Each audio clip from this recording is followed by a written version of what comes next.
శ్రీకాకుళం జిల్లా ఇచ్చాపురం మండల పరిధిలోని వాలంటీర్లు తమ విధులకు రాజీనామా చేస్తున్నట్లుగా తెలిపారు.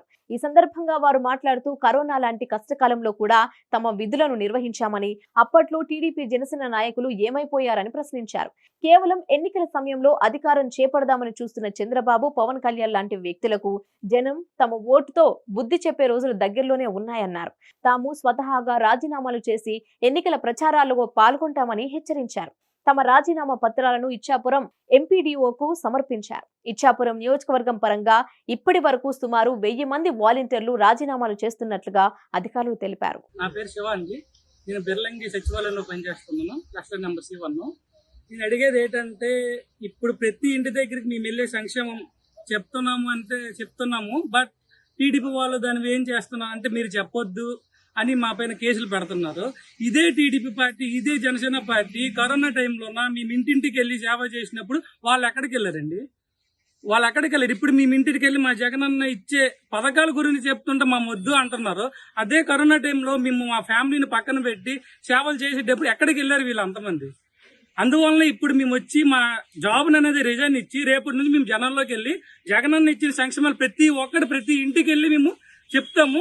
నెక్స్ట్ టైం కూడా మనం సీఎం గా జగన్ గారిని గెలిపించుకుంటామని చెప్తున్నాం ప్రతి ఒక్కరికి. ఈ చంద్రబాబు నాయుడు మా వాలంటీర్ వ్యవస్థ పైన చాలా తప్పుడు ప్రచారాలు చేశారు.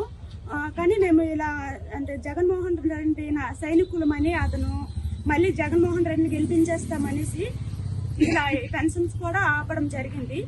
కానీ ఎన్ని కుట్రలు చేసినా ఏం చేసినా మళ్ళీ గెలిచేది జగన్మోహన్ రెడ్డి. మరి నాకు తెలిసి ఆంధ్రప్రదేశ్లో తప్ప పెన్షన్ డిస్ట్రిబ్యూషన్ అనేది వాళ్ళ ఇంటి వద్దకే వెళ్ళడం అనేది మన ఆంధ్రప్రదేశ్లో తప్ప మన దేశంలో ఎక్కడ కూడా లేదు. అలాంటిది నా రాష్ట్ర ప్రజలు ఎక్కడ కూడా బాధపడకూడదు, ఇబ్బంది పడకూడదు అని దేవుడు అనేవాడు ప్రతి ఇంట్లో ఉండడు కాబట్టి ప్రతి ఇంటికి ఒక తల్లిని సృష్టిస్తాడు. అలాగే జగన్మోహన్ రెడ్డి కూడా ప్రతి ఇంటికి వెళ్ళలేడు కాబట్టి ప్రతి ఊరికి ఒక సచివాలయాన్ని ప్రతి 50 ఇళ్ళకి ఒక వాలంటీర్ పెట్టడం జరిగింది.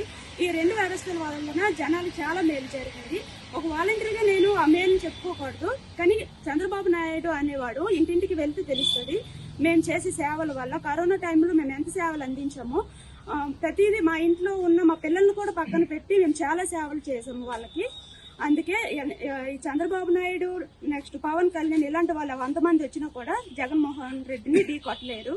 అందుకే నాకు ఈ వాలంటీర్ వ్యవస్థ ఇచ్చి సమాజంలో గౌరవాన్ని నాకు నేనుగా సంపాదించుకునే అవకాశాన్ని ఇచ్చినందుకు జగన్మోహన్ రెడ్డిని గెలిపించడానికి కృషి చేస్తానని నేను సిద్ధంగా ఉన్నాను. అందుకే ఈరోజు ఈ ఎంపీడీఓ ఆఫీస్ దగ్గరికి వచ్చి నా యొక్క రాజీనామా పత్రాన్ని అందజేశాను. సమస్య లేని ఇల్లు ఉండదు, పరిష్కారం లేని సమస్య ఉండదు. బంధాలు గొప్పవి, బాధలు చిన్నవి. మీ సమస్యని మేము పరిష్కరిస్తాం. రండి, మాట్లాడుకుందాం.